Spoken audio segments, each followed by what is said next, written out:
The Earth Expressions Podcast.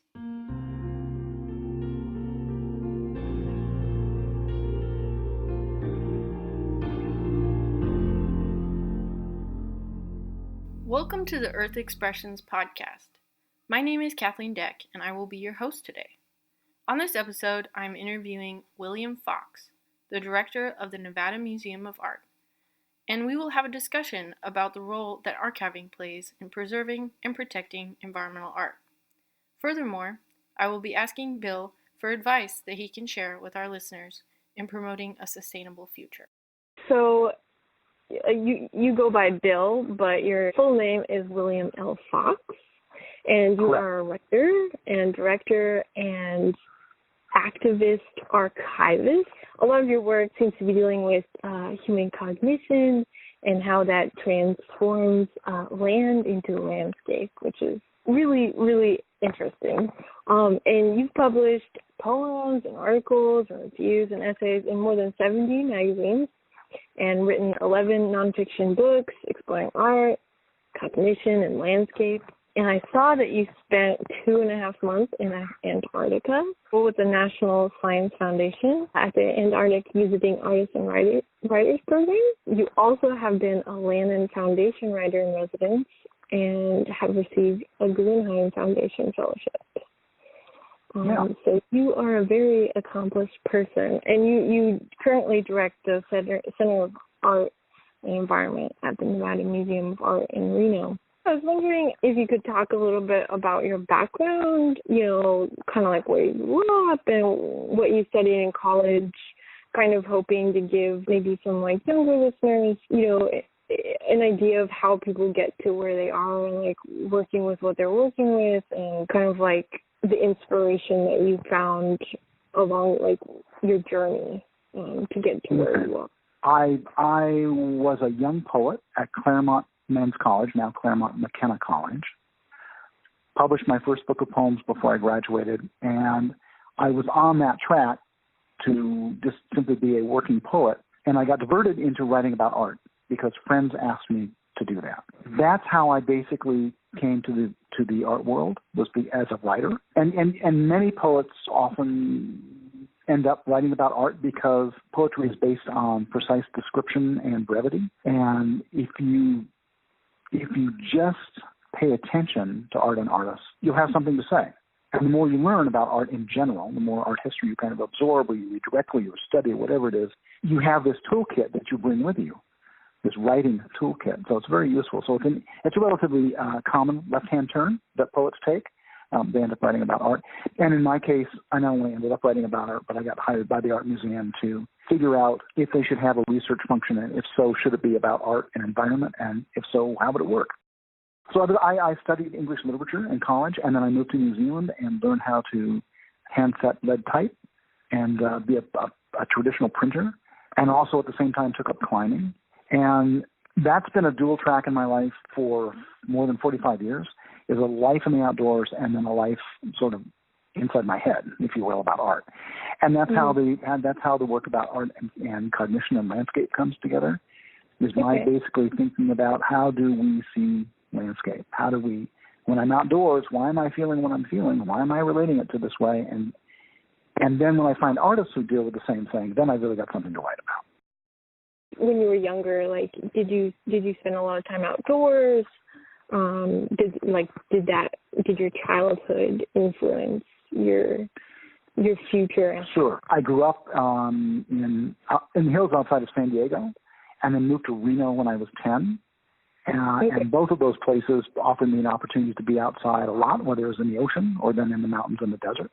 So I've been outside my entire life, and I knew I wanted to be a writer since I was 3 years old, literally. It's just one of those things, and I don't have a large enough intellect to keep things separate. They just sort of have to stick together.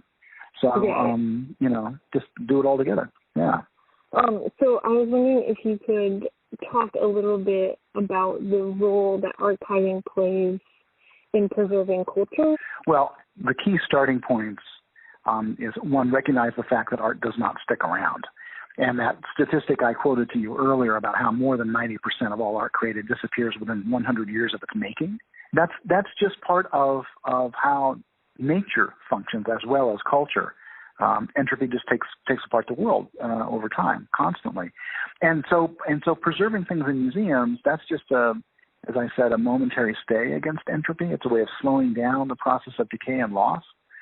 The reason you want to do that is because people, whether they're scientists or artists, spent a lot of time in society's resources in figuring out knowledge and in figuring out the world. And you don't want to lose that effort. You want to preserve the fruits of those investigations.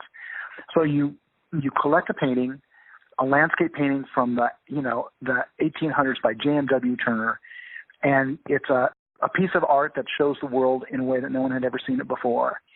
And it is a major piece of art in that it moves around our concept of what landscape painting is and how we represent the world. So you want to save that. You want to save that moment, and you do that by putting that painting in a place where temperature is lower, so entropy is slower. Mm-hmm. And that's what you do. That's what art museums do. It's what natural history museums do. It's what we do in our culture. Archives are part of that in that they bring the context to the objects that are being saved. So, for example, if you have Turner's letters and notes and sketches, and you can say, what was he doing in Switzerland in 1801? And why does he come, decades later and paint this amazing painting about Hannibal crossing the Alps? And here's this big storm swirling in the mountains. And what is this painting about? And where was he? What prompted him to do this and what inspired him? So if you have an archive, you understand the painting. At least you have a door to walk into a room where you get closer to understanding the painting. So that's what we're doing at the Center for Art and Environment. We are collecting efforts by artists around the world who are passionate about investigating our relationship to where we live and our effect on that place. And they want not only to document our place in the world, they want to see the changes that we're making, and sometimes they become the actual agents of change themselves. So we collect the archives from people who do those things so that in our museum or in other museums around the world, or just even contemporaneously, it doesn't have to be in a museum. You might be walking down a beach and you might find a sculpture made out of plastic collected on the beach. Mm-hmm. And you might say, wow, what is that? Who made that? Why did they do that? And you could go into our archives and find out. You could track down that story and connect it to a lot of other stories. So archiving is an essential piece of preserving culture just in general. Doesn't matter if you're talking about how the Constitution was written for the United States or you're looking at a painting by Turner, whatever it is. So, and I would argue that, I guess your next question is kind of what culture has to do with climate. Yeah. So there's that old saying about geography is destiny. That's a very controversial statement because the Germans used that to kind of justify the Third Reich. So you want to be careful about how far you go with that. But it is true that the world shapes culture. I mean, period. Where you live shapes what you do. And part of where you live is what the weather is, and the weather is part of climate. So you can go back and you can look at records in China 10,000 years ago and see how the deposition of wind-blown dust shapes how people traveled in China and what goods were traded and what their cities looked like. I mean, you can, go through the climate record and you can see how it has shaped human evolution itself, whether it drives us out of Africa at a certain point and we spread across the planet because there was a big drought or whatever it is. So climate is absolutely, it has everything to do with culture, just as geography has everything to do with culture as well. And I would argue that climate and geography are, in a way, the same thing. They shape one another, physically, actually shape one another. So relevant and so interesting. And I think, now this podcast is about climate change, but like how complicated climate change is, and thinking about, the concept of climate and then the concept of change, separately, but at the same time together, just thinking about the term, it's been called a hyper object, that Timothy Moore, really, sure. that it's really difficult to comprehend and to understand. And I think once we can break down these things and start thinking about it in terms of how you just explained, how humans have been shaped by this, that we get a little bit closer to understanding what it is all about, right? So can you talk a little bit about the Center for the Art Environment? I know you did a little bit, but like, what is the goal for that center? And then I'm just curious kind of like what your future goals are, like if you have any like personal goals like within it. The mission of the center is to promote this kind of work, promote creative interactions between humans and their different kinds of environments, so built and virtual and natural environments. And that mission doesn't change over time. That's a pretty stable mission. It's been 10 years now since we wrote that, and I keep trying to poke holes in it, and so far it's robust and resilient. The goal, is how do you break down that mission, right? Well, you support artists, organizations, and audiences. And this is a very traditional model about, you support the creation of something, you support its dissemination through the organizations, and then you support its consumption by audiences. So in this case, what we're talking about is the knowledge of how we live in our world, as seen through the artistic lens, right? Not versus the scientific one, but in addition to, right, all the other lenses there are, science included. So the goals are to, assemble enough material in one place that you can look at that activity through time and across place. So you might say, I want to follow the career of Helen and Newton Harrison from the early days at University of California, San Diego to now. And you can do that. We've got the materials and the books and stuff to do that. And then you might say, yeah, but I also want to know everything that was going on in 1971 when they first started thinking about, tide pools or whatever. So, and the way you do that is you do three things. You make a library that has books published about all these things and books that are relevant to all of these things. So it's not just that you have books by artists about their projects. You have books about archaeology and anthropology and ethnology, and you have books about physics, and you have books about climate, you have books about lots of different things, so that if someone is studying this, they can put together a relatively complete picture of it. So that's one thing you do. You build a library, and we've now got about 7,500 items in that library, and we want to have more than 20,000 items in that library. At that point, then we've got a pretty good handle on the field, right? And what informs the field. The next thing you do is you collect archives because, again, that's that context for culture, and archives are unique materials, and they are so easily lost. So an example is we have an archive from Lita Albuquerque, an internationally known land artist. She did the first large installation in the Antarctic on the Ross Ice Shelf, and we collected that archive and did a show and published a book. So there's a permanent record, at least as far as it will last, right, as long as the museum's standing out. There's a permanent record of all of her notes, the calculations made by the astronomer who worked with her to figure out the installation, all of that stuff. And so, great, we got that. And then Lita was saying, you know what, I'm going to keep the rest of my stuff together, and it's going to go with the Smithsonian. And last year, there's a fire in Malibu in the mountains, and her property and studio and everything burns up. Oh, my gosh. Her entire archive is gone. She didn't have time. It was getting organized to go to the Smithsonian, and it didn't happen. So I'm talking with you about how it's now hot and dry here in Nevada. We're having brush fires every day and so forth, and climate is affecting. Here's a woman who is making projects that are in part about climate, who the climate has now just taken apart her record. So so we were lucky we got one part of her work secured in a place where it won't burn up. So you collect archives, you have a library that backs that up, and then the third thing you do are human resources, and that means bringing together scholars and researchers. Researchers can be anything from a fifth grade student to a PhD who's writing a book about land art. You bring those people not only to these materials, but you bring them together as much as you can. I mean, if you walk into the center, at certain times of the year, people from New York say, whoa, wait a minute. These are the three people I've only read about their work. They're all here working. This is fantastic. I can meet these people and talk with them. So you build a community, and it's a community of shared intelligence and human endeavor. So those three things, those are the main goals to support the mission of the center. And then there's lots of objectives about how many people can you bring together and how many archives can you collect and so forth. Mm-hmm. So for the future for the center, we're expanding our building in Reno. It's now 70,000 square feet. We're going to add another 40 to 45,000 square feet. And the center will move into that along with a more gallery space for curatorial and some education facilities. And we will have the library will be on one floor and be able to accommodate those 20,000 plus books, and also have more spaces for people to interact with the library, to be inside the library. And on the second floor, there will be a center where we've actually got room to not only store what we have, but which is now distributed over 3 different locations, but also to have places for scholars and researchers to interact with those materials and places for us to work on those materials.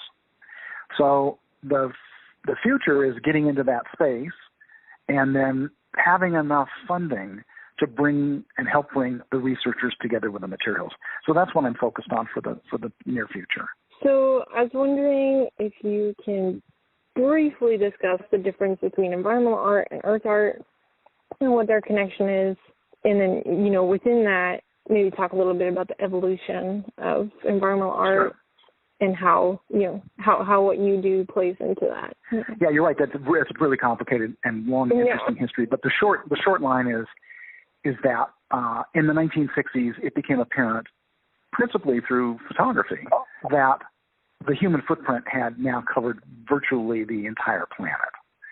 And artists were looking at that and thinking about that and saying, why are humans building big structures that look interesting in the landscape?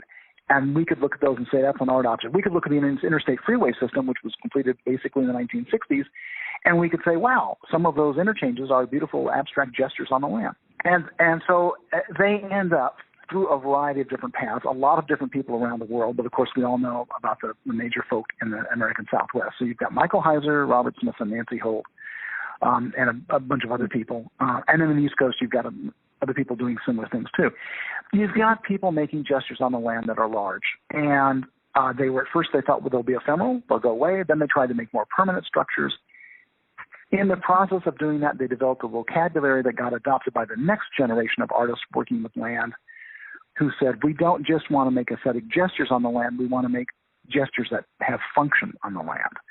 The environmental problems are beginning to accumulate, and we think we can adopt this vocabulary to make stuff that actually takes care of, let's say, erosion, those kinds of things. Mm-hmm. So that's the mini art. And something that I found in my research is that a lot of those, early eco artists and stuff were inspired by Rachel Carson's Silent Spring. Do you know any other inspiring movements that really pushed people to start thinking more about eco art and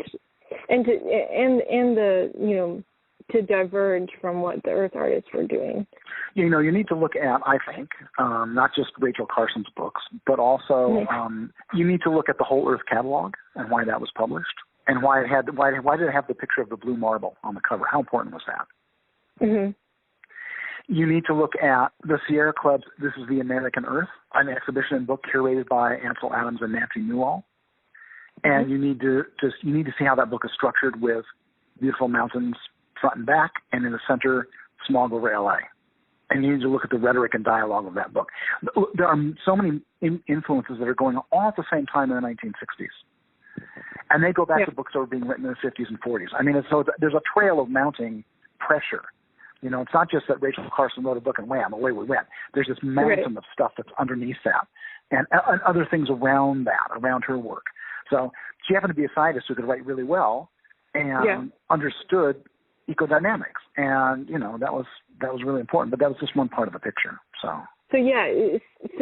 talking about this evolution of the environmental art movement, it's changed a lot since the 1960s, and now we're in a completely different era. Kind of where does the center play into that evolution?